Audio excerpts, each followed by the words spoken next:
Okay, good morning. Man, got quite a few people here today. Excited about that. We're excited about what we're embarking on this year. As we head into the Mountain West Conference. Starting practice, always a great time of year. We started last Friday and been working for a week right now. We got a lot of work to do, a lot of work in the lab. Just spoke to our team and addressed some things we need to continue to get better with for the following week. And, we've got a full allotment of guys this year, which we're excited about, a lot more depth than we had a year ago. Funny thing about that, having a full allotment this year, we've already got nicked up a little bit as opposed to last year and stuff. So I like to kind of address that head on as well with Kevin Wickabay. Kind of got nicked up a little bit in the preseason for us, and we're going to kind of bring him along, kind of be out in an indefinite capacity for us, along with Robert Upshaw. Got nicked up a little bit too as well over the last couple of days, and we will and look forward to having those guys back in the near future. Great weekend. I mean, we got an unbelievable contest tonight in this building. Volleyball. Lauren's done an unbelievable job with the volleyball program this year and what they're doing right now in the Mountain West Conference, playing for first place tonight against UNLV. Okay, love to have a lot of people come out and support what she's doing and how she's doing it. Tim's done a fantastic job this year in football. Exciting team to watch play. Got great leadership on that team. Big ball game this Saturday against Wyoming. So please come out and support those guys and continue to help push those guys to hopefully winning a Mountain West Conference championship this year. With that all being said, I will kind of open the floor a little bit. There are a number of different things. Obviously, we have red and white coming up on Tuesday night. Love to have you come out and take a look at our guys for the first time and see a lot of new faces. We got a lot of new faces out. We got 7 freshmen, 8 new guys, and also, I'm just going to plug a few things here while I'm on the roll right here. We have our tip-off dinner, okay, which is part of our support club that we have, a timeout club at Pardini's.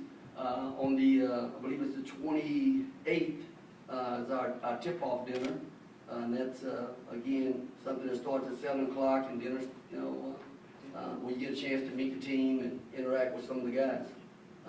The next day, our non-conference single game tickets go on sale on the 29th. So come out and support us. Just a few things I kind of want to just throw out there just to start things off a little bit. But I'll kind of open it up to you guys for questions that you may have for us. The question is from Paul Leffler, and whether or not Kevin Olakey-Bay and Robert Upshaw will be ready for the opener. Well, I like the status of both guys right now. It's kind of an indefinite kind of situation. I think KO is probably a little farther along right now than Robert's situation. Robert's situation was something we encountered over the weekend, so it's something that we're going to have to continue to gauge with our training staff on when his availability is going to be for us. How concerned are you with that situation? Well, you know what, you can, it gives another guy an opportunity to step up. I mean, we would love to have him right now at this stage of the season, absolutely, and the learning curve right now for him and what we're doing and the concepts that we're implementing right now. We love to have him, but sometimes that's out of your control. And right now, it's in the trainer's hands, and get him ready and get him back out on the court when time permits. Coach, without having those two guys, how does it affect the starting five right now, the rotation you want to have heading into Austin? You know what, it affects it a little bit, but we got some older guys that have already been through it, and I tell you right now, we're so much ahead of where we were a year ago in terms of the way we want to play on both ends of the floor, that I think we'll be fine.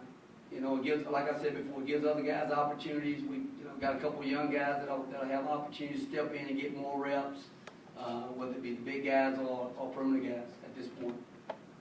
Other questions? Last year, because of numbers, you had to limit what you had in your rotation, but this year, how many guys do you want to play per game? Question is from Mario Gomez, and how many players Coach Terry would like to get another rotation? Well, I think anytime you can find, I think in our game, if you can find a rotation, 8 to 10 guys, for the way you want to play, I think always works for you. Again, but the players dictate that. They dictate who plays and how much guys play. But I like where we are right now with depth. We can continue to stay healthy. You know, we'll look to play a number of different guys, a number of different combinations. What was Robert, projected starter at the post right now? He had a good chance of that. I mean, the one thing we do have this year is we have competition. A year ago, it was really hard, and a lot of guys got a lot of experience because we didn't have the numbers, and guys had to play. But this year, guys have been challenged in practice, but we have competition, and it's going to make us better as a team and as a program to continue to have competition day in and day out. Other questions? Braden Anderson on track for eligibility by UCLA? You know what, he is on track right now for that.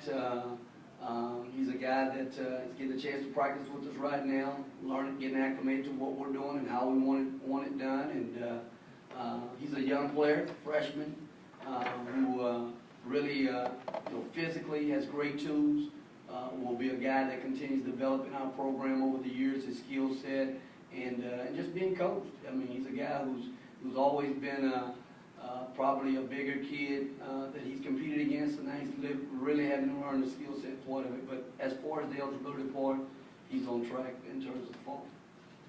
How are your new players blending in with the returners, I guess, chemistry-wise, and it's so important at the beginning of the year? Questions from George Takata asking about new players blending into the system.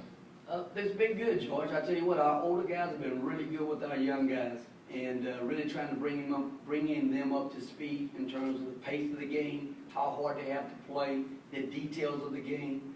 But it's been really good, and I think again, having some older guys back that understand and going through it a little bit, I think it's really helped our young guys and really trying to bring them up to speed. I think we have really good chemistry right now. Other questions? Got used to that thing on your finger yet? You know what? It's a permanent fixture right now, so yeah, no, I am. It's one that's not very loose, and I don't have to worry about it flying across the gym. So no, it's been good. Are you personally looking forward to going to Texas and playing? Sure, it'll stir up a lot of good memories for you. Again, the questions from George Takata, going back to Texas. Yeah, no, George, I think it'll be a great situation for us, and it's one I think that as we sell our brand and sell our program to youngsters who want to be a part of our program, we're about playing, big time basketball games, and anytime you have a chance to go up against a program that's experienced the success that they have over the last decade, I think it's only going to help our program and understanding what this is all about, because that's what we're going to see on a nightly basis in the Mountain West, one of the best conferences in the country.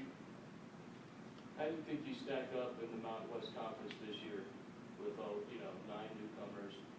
How do you think you stack up against the competition? Question from Alex on Blakian about how the Bulldogs stack up in the Mountain West Conference. We got a really good league this year. We got a league of teams that have a lot of experience returning from having successful campaigns from a year ago. We have 2 teams in the top 25 right now, and 2 teams on the cusp of being in the top 25. So you got 4 teams that had postseason runs last year that have a number of guys returning. Aside from that, you get to the middle of the pack, and on down our league, there's not a night off. I mean, Air Force returns 4 starters, and they had a great end of their season a year ago. So every night you're gonna have to bring it, and I think for us again, you take it game to game, you take it day to day to continue to try to improve. I think again, we can control our effort, we can control how hard we play, how hard we compete, our preparation.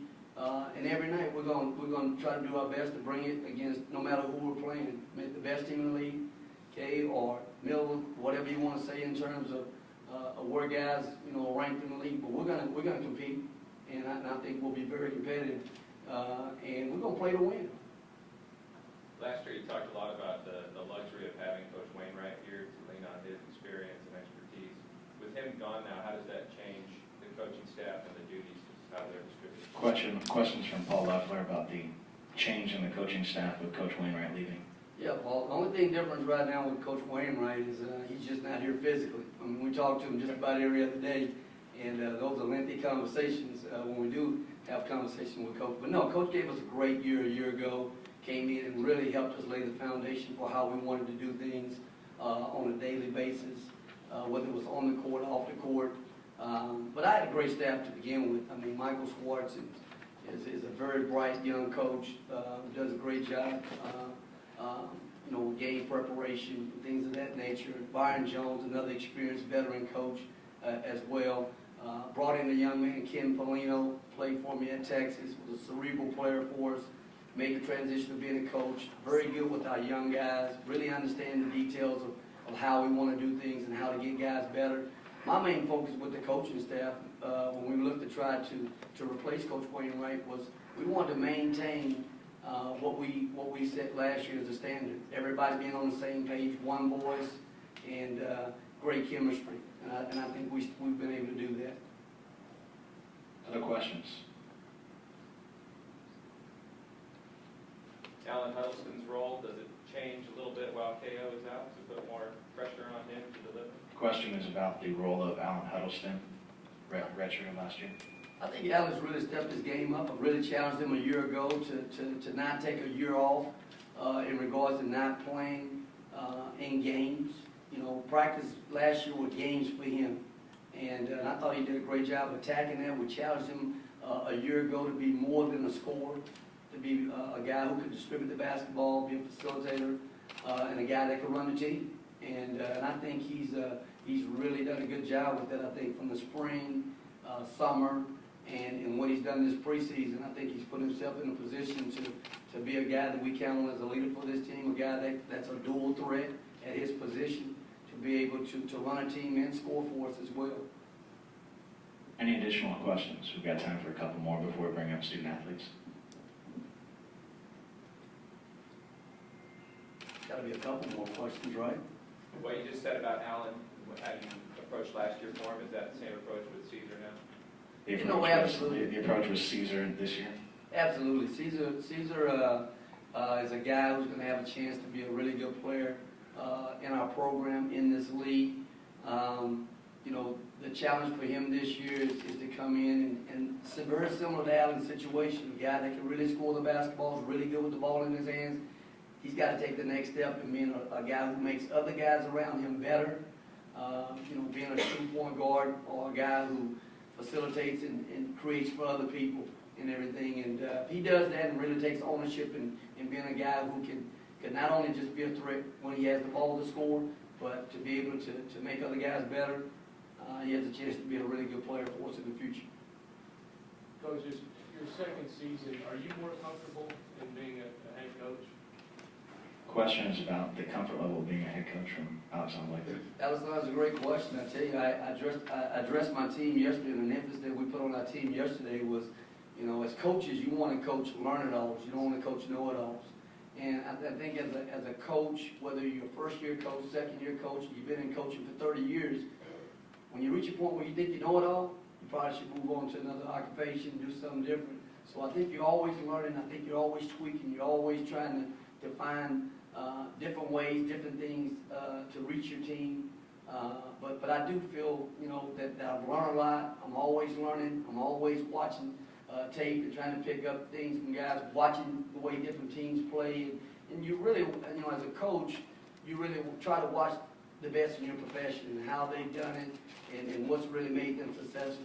And you try to steal a little bit here or there to continue to try to make yourself better. And I think it's no different as a player. You watch the best players and you want to try to emulate those guys and trying to be as good as them, and whether it's, at a perimeter position, whether it's an interior position, but you're always trying to constantly improve.